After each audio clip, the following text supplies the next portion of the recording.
Following male sling placement, we'll take care of the pain in multiple different ways. Our goal is to have patients comfortable. That may not be always pain-free. In fact, sometimes, particularly with the male sling, having a little bit of discomfort would be normal. We want that sling to heal into place. We don't want patients to become active too early or too aggressively, because that may decrease the effectiveness of the sling over time. But we also don't want patients at home in pain. So we will often use a nerve block initially after surgery to keep patients comfortable.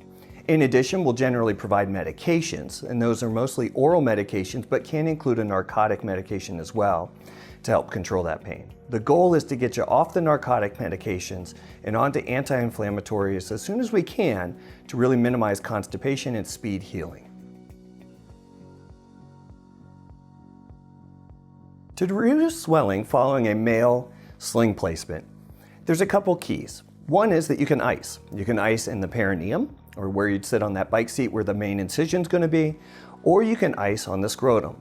If you're icing on the scrotum, please be sure to make sure there's a paper towel between the ice and the skin, because we do not want to see frostbite in that area.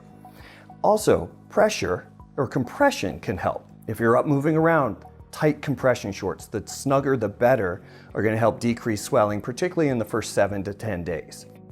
Additionally, if you're sitting around watching TV at home, having a towel or an old t-shirt under the scrotum, kind of in the area where the main incision is, while also lifting the scrotum up, will help minimize swelling in that location. If we can get the swelling to go away, then we'll typically see the pain resolve and improve quite a bit as well. There's not much extra work that's needed for the incision. The incision will be closed in multiple layers. The skin will be closed with an absorbable suture, so no sutures need to be taken out. And then there'll be skin glue over top. That skin glue will ultimately peel off on its own and nothing is needed. I think the key for the incision is that as that area is healing, trying to keep a little bit of pressure, trying to minimize swelling is very helpful.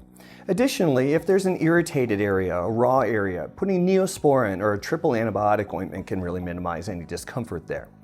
We do ask patients not to use hydrogen peroxide. Hydrogen peroxide may kill bacteria, but it also kills some of the cells as they're trying to heal, so it ultimately can delay healing. Most men will be happy to hear that typically we place the catheter once patients are asleep and remove it before they wake up. So the majority of my patients will go home without a Foley catheter and don't require one in the short term. There are some patients that may have some trouble urinating after surgery, or they may have additional swelling where we do need to leave a catheter. For those patients, we'll tend to leave the catheter somewhere between 4 and 7 days, and then have them have a void trial and make sure they can urinate in the office. However, that's unusual, so the vast majority of patients can plan on going home without a Foley catheter. There are a few simple things you can do to avoid constipation.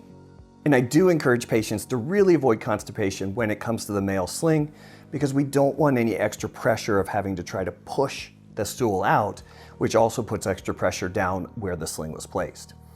First and foremost, having patients drink plenty of water and trying to minimize narcotic pain medicine. You can see some slowing of the bowels just from the anesthetic of surgery, and we really want to make sure the stool stays soft, and that's why we encourage the water. Now, if patients are having to use the pain medication, we would also encourage use of Docusate or Miralax, or a generic for Miralax. These are not medicines that are going to cause the patient to actually have strong bowel movements or rush to the bathroom, but are going to soften the stool so that it should pass a little bit easier. The Docusate or the Miralax can be purchased over the counter.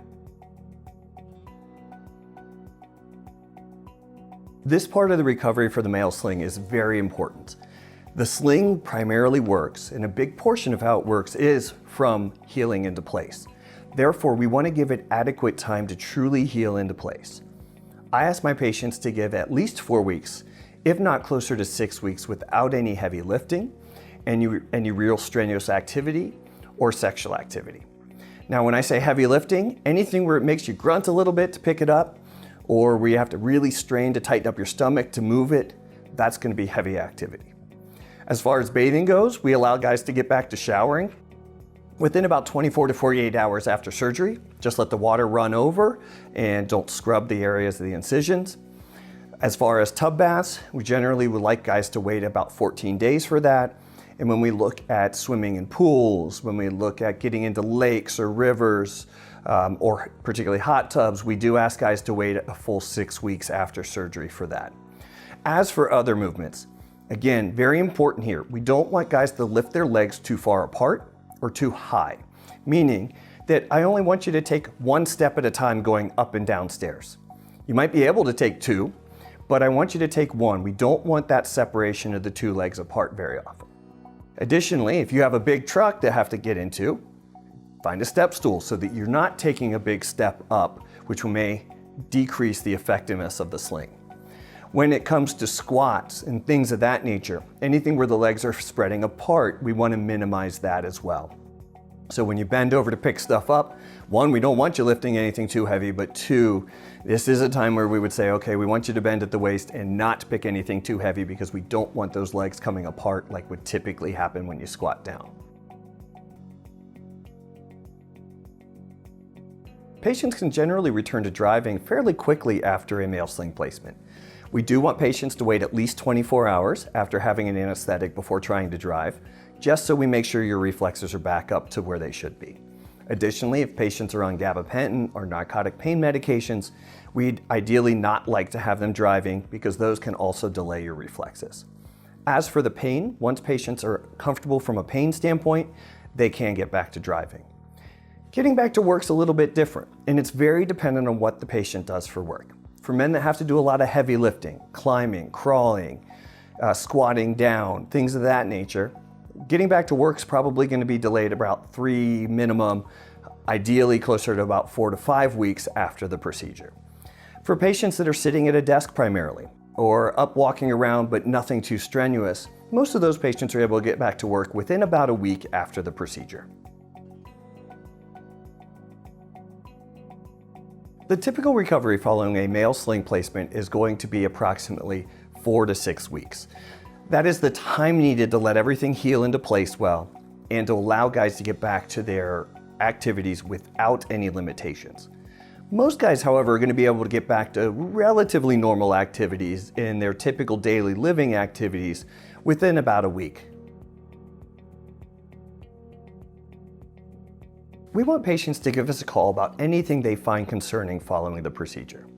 This may be extra swelling that they didn't anticipate, significant bruising, hip discomfort, or importantly, inability to go to the bathroom or feeling like you're not emptying your bladder all the way. We also want patients to let us know if they're having fevers or chills or burning when they urinate. Other than that, we trust patients to use their best judgment, and we understand that this is the first time you've gone through it, and while it might be routine to us, it's better that we're able to ease any anxiety and answer any questions that come up to make sure that we are covering everything adequately. Following surgery, our office staff will reach out to patients to be able to answer any questions that come up as well as schedule a follow-up appointment. The office staff will generally call somewhere between 3 and 5 days after the procedure. Again, answer questions that come up, and then we'll look for a follow-up appointment generally 4 to 6 weeks down the road to make sure that the healing's going appropriately and see if we're able to get patients back to all their normal activities without any limitations at that time. For questions after surgery, please feel free to reach out to us by phone or give us a MyChart message sent through the electronic record system that can be done through the phone and the Ohio Health MyChart system. Be sure though, if there are questions that come up, reach out so that we can make sure you're not sitting at home wondering if things are okay, and we can make sure that your recovery is on pace for what we'd expect.